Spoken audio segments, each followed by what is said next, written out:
What is going on, you guys? This is Justin back here with another video, and today we are doing another week review of WWE, and we are starting off with Raw, which took place on December 16th, 2024. CM Punk opens up the show.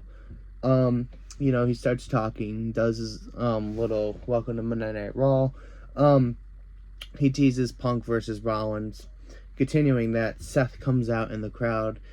He tells the people to chant CM Punk. He said he wants to see if he could see it from how we see it, how we can be fans of CM Punk. And after that, they get into a heated argument, and then they get into a brawl, which was very, very interesting and cool to watch. Continuing on, we had a Judgment Day segment, backstage. And Liv was telling Finn Balor, she said, you might want to focus on your tag team title match tonight because we have gold to keep and we have to keep this team together. So continuing on, after that, we had a backstage segment with Rollins and McIntyre. And Drew came up to Rollins and he told him they need to team up to take down Roman and the Bloodline. And obviously Seth Rollins declines. He said, I'm not helping you take down anybody in the Bloodline. He said, says something along the lines of Jay and Sammy are his friends and he's not going to take them down because Drew wants to take them down. So yeah, we had Bron Breakker versus Ludwig Kaiser for the IC title, and Bron Breakker retained. After that, we had a New Day segment, and Rey Mysterio, seeing them, he walked out of the locker room and he told them you guys might want to find somewhere else to change because nobody in there likes you right now. Continuing on, after that, we got a Cody update, and they announced tribal combat between Roman Reigns and Solo Sikoa for January 6th, the January 6th version of Raw. After that, we had a Dominic and Liv Morgan segment where they were basically talking about how Liv is one of the best champions of the women's era right now. It gets interrupted with Rhea Ripley, and she comes out saying that she got it confirmed with Adam Pearce. She is the #1 contender for the title. After that, we go backstage to Miz and the Final Testament. Miz is trying to plead his case about why he should leave to Paul Ellering and Akam and Razar. And then Karrion Kross comes. And Karrion Kross basically says it's not over until he says it's over. And for Miz, he got a match with him against Dexter Lumis next week. And he wants them to prove that he's worthy of being in the Final Testament. So that is very interesting. Next up, we had an advancement match for the women's IC title, and Zoe Stark advanced into that. And then we had one of those zero teases. So I'm believing, now this is just my personal opinion, you guys can let me know who you think it is down in the comments below. But I believe the guy's name is Penta Zero from AEW. I think he is going to be coming on Raw soon. That will be very interesting. I've seen some matches of his, and he's actually a really good wrestler. And finally, we ended Raw with the War Raiders versus the Judgment Day. And Damian Priest cost the Judgment Day their tag team titles, just like Finn has cost Damian his championships matches in the past couple weeks. So that was very cool. Continuing on, later this week, we had the Raw Netflix kickoff. This happened on December 18th, 2024. And it opened with Michael Cole welcoming Triple H. Triple H says the future is bright and the road to WrestleMania starts on January 6th. Later that night, we had Logan Paul come out, and he says to everybody that he is not retired. Basically gives everyone a warning, saying he's going to come for what he wants, saying he's the biggest bully in WWE. After that, we had Rhea Ripley come out. She says Raquel Rodriguez and Liv Morgan should watch their backs because Liv Morgan is coming for January 6th. She's coming for that title January 6th. So yeah, that would be very interesting. Now, Kevin Owens, I'm loving what they're doing with him right now.